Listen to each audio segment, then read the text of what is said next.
A few months ago, a new podcast launched in downtown Chattanooga, Coffee with June, is hosted by Dr. June Scobee Rodgers, founding chair of the Challenger Center and widow of Dick Scobee, commander of the Space Shuttle Challenger. The podcast is recorded at the Charles H. Coolidge National Medal of Honor Heritage Center, where Commander Scobee's Space Medal of Honor is on display. Last month, I spoke with June and David Currey, Executive Director of the National Medal of Honor Heritage Center. June, David, thanks for joining us. Great to be here. Thank you. Tell us more about this podcast. Where'd the idea come from? David said, hey, June, I think we need a podcast. And I think it should be called Coffee with June. So on my very first one, I said, another podcast when there are more podcasts out there than galaxies in the universe. And who is June? Well, I've been called Junebug, Miss June, Dr. June, and Hey June, and laughingly, Lady June. But I'm really just June. He has my name across the bottom, the full name across the bottom. She's a celebrity talent. How could I resist? The opportunity was there, and I jumped on it. So, yeah, there are a million podcasts out there, but anybody that, and this is outside Chattanooga, too, anybody that knows June Scobee Rodgers knows that she has a tremendous amount of things to say, a tremendous wealth of knowledge on a lot of different subjects.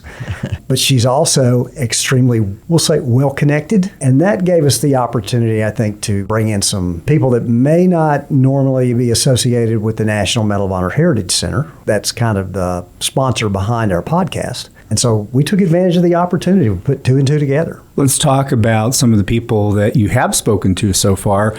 I'm thinking first, of course, of Bill Nelson. Yes, Bill Nelson was the NASA administrator for many years after he was a senator in Florida. So I knew him and his wife, Grace, way back when he was a senator. We were involved with the Challenger at the time, and he knew my husband, Dick Scobee. We became fast friends, and they didn't change their cell phone numbers, so I could call them anytime when he was the NASA administrator. And he was very proud of his run at NASA. They didn't have one accident. They had great success, created Artemis, moving on faster. The second interview was with Jean Becker, who every day sends me a laughter joke. I wake up every morning laughing with her joke. She was many things to President George H.W. Bush and Barbara Bush. The last 10 years of his life, she was his chief of staff. And often I would meet with her and him in Houston at their offices in Houston. They both became good friends. And then Neil deGrasse Tyson was tremendous. Right after the Challenger Space Shuttle accident, he sent the families a note, a poem, so to speak, ode to Challenger. It meant so much to us. Back then, we only knew him as the director of Cosmos, the space show, and that was great. Start with that one if you want to. That's a good one, especially the last half hour. Also, Norm Augustine was the CEO and CEO Emeritus and CEO Chairman of Lockheed Martin for many years. When he was with Martin Marietta, he gave me seed money to start Challenger Center. And we have one here on the campus at UTC. We're speaking just across the street from it. He has a good location. Yes. So when he became the CEO over at Lockheed and then Martin, it became Lockheed Martin, we stayed in touch, and he ended up supporting us a great deal with the Challenger Center. Great guy. We'll be interviewing an astronaut, Hugh Gibson, who was a hotshot Navy pilot, Top Gun, test pilot, and he transitioned from there into being an astronaut. He had to slow down a little bit. They cut his wings for a while. He had to slow down because you don't get to fly. That's what the astronauts who are pilots all complain about. They don't get to fly. He is married to Ray Sutton, who has been a speaker over at the Challenger Center, an astronaut as well. They're an interesting couple. He transitioned again when people were leaving NASA to fly commercial airlines, and he flew for Southwest for many years. He is no longer flying at all. I think he has a little private airplane. You couldn't clip that man's wings. So anyway, we haven't seen each other in 20 years, so I'm looking forward to seeing him. How do you decide who you want to talk to? Well, whoever will answer my call. And no one said no yet, so we'll keep working. There's some great people here in Chattanooga we want to interview as well. David knows people he'll introduce me to. Well, you can see from that little discussion right there why I thought it'd be a really good idea to do a podcast. I'm going to be old school. She has a really great Rolodex. And so she gets on that phone and, let me text Neil. Okay. Let me text Bill Nelson. Oh, okay. Let me text Hoot Gibson. Okay. So I don't have to have a producer or a PA or anybody running around trying to line up interviews. June has it all in her phone. And I've learned over the last several years of being with June that people do not say no, and they always answer the phone. Mm. That's a benefit. I would imagine some of these podcasters may have to make a lot of calls and try to line a lot of people up to pull the trigger. She's producer, she's podcast host, she's hostess in and of herself. She's knowledgeable on all these subjects. I couldn't go wrong. And talk about what it's like to record this right there at the National Medal of Honor Heritage Center, audio and video. It's fun. That's right. We opened earlier this year a coffee bar inside of the Medal of Honor Heritage Center. Which is next door to the aquarium. Yes, right next door to the aquarium. When we actually talked about this podcast about a year ago. A year ago, I was already conceiving to potentially put a coffee bar in, and I was thinking, what's the best way to promote our coffee bar and what we do at the center, then why not a podcast? And so that's when I came to June and said, how would you like to do a podcast? How would you like to be on the other side of the microphone? Which is tough. It's easy to answer the questions. It is tough to think of which questions to ask. But she does a great job at that. And I think that it gave us an opportunity to kick off our coffee bar, which, by the way, has tremendous coffee. I'm going to do a little plug for us. Best tasting coffee in downtown Chattanooga. We keep building up our following more and more every day. But I thought, gosh, what better than to have coffee with June? You know that June, everybody in downtown Chattanooga knows June Scobee Rodgers. And one of the reasons is she goes out and walks every morning around downtown, visits the coffee bars. You know, there used to be some down here, and they're not here anymore. And she would go in, she knew all the staff. So she just became June to everyone. It was not Mrs. Rodgers or June. It was just June. And so she befriends anyone that she meets, and she's such an affable person. And I thought, can I put 2, 3, 4 together and see if we can kill 2 birds with 1 stone here? And so far, it's been tremendous. And for those who don't like coffee, we have hot chocolate. And that is what Neil Tyson wanted. He kept correcting me. No, it's hot chocolate with June. Then he said, doesn't have quite the ring. Okay. And he's sipping on his hot chocolate as we talk. And because you know these guests, because of the setting, you're bringing out another side to these people that we might not necessarily hear with another host or hosts in another podcast in another format. Plus, we get them to Chattanooga. And when they leave, they carry on, oh my gosh, I love Chattanooga. I want to come back to Chattanooga. Ooh, we're on the map.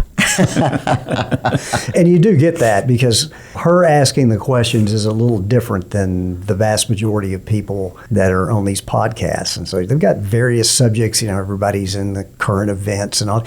We're focusing on tiny little small subject, which is called the future. And what is the future? And each one of these guests that come on, we ask them not only about their past or the past, but where are we going from here? For a place like the National Medal of Honor Heritage Center, that's a little bit of a different question because all of our stories are pretty much focused on the past, except for the new opportunity that came up several years ago with the Space Medal of Honor. Of course, June and her family put that on loan to the Heritage Center. And we thought, wow, this can't be just about the past or shuttle program or Challenger or all that. It needs to be about something else. And June said, this needs to be about the future. Where are we going from here? And I said, that's great. Let's focus on that. And so our guests and the people that we asked to come on, we really hit them up on that end of the questioning. And for people who want to check it out for themselves, keep up on it, where can they go online?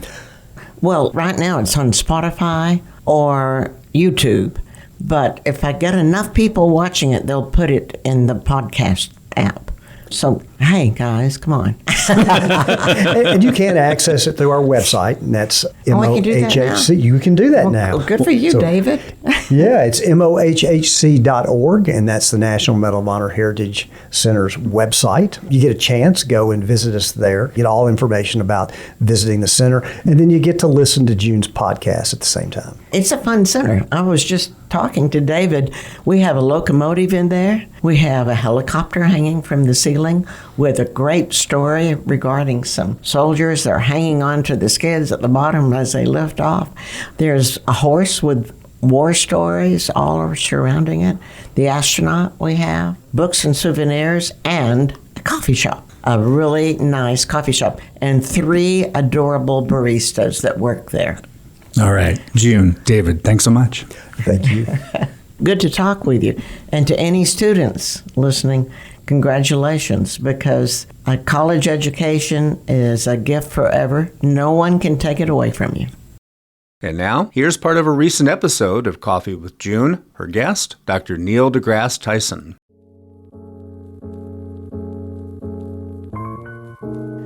Welcome to the Medal of Honor Center here in Chattanooga, Neil deGrasse Tyson. Thanks for having me. Thanks for the invitation. Yes, Coffee with June. I'm a hot chocolate guy, so Okay, go for it. that's what they put in here.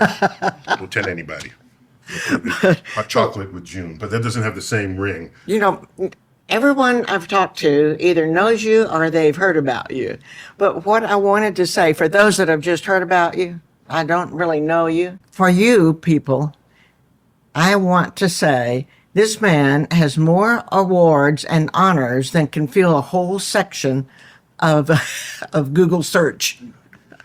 He has held positions in leadership at museums like Hayden Planetarium. He's headed up universities like and worked at Princeton. I worked at Princeton. And University I never of headed up a Maryland. university, but I worked at universities. Yeah. Okay, I taught okay. in multiple universities. Yeah. He was appointed by President Bush to serve on the Moon, Mars, and Beyond Commission for NASA. That was George W. Bush. Yeah, for NASA. Okay. Yeah. He's an astrophysicist. His research has focused on star formation, on the evolution of stars, and out there in the galaxy and beyond. Yes. Yes. But he's a star himself. Some of you, especially the younger people that really, really follow you, they've seen you as the host on Nova, on Cosmos, on Star Talk. Oh, all of my grandkids talk about Star Talk. Oh, okay. And they all love you. In fact, now my you can podcast, see, Star Talk. Yes. Yeah. You can see that he lights up a room with energy when he joins us. So here we go. I have a few questions for you. Bring it on. I got you. I'm ready for okay. you. Yes. I first knew about you in 1986 after the Challenger accident. My husband and that wonderful crew of 7 people were on board.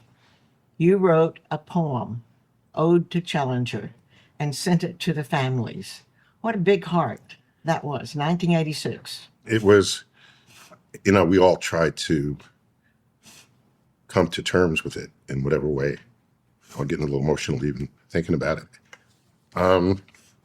At the time I was writing quite a bit. I was writing material that would ultimately become my first book. But when you were in a writing mode, then you write because you can't not write, right? And the words flow. And so I wrote, I'm not a poet, so I don't want to call it a poem because that would insult real poets. But it was an ode. It was an ode to Challenger. And it was a little forced in the sense that I made sure to use the names of all the existing space shuttles. You did. In the running text,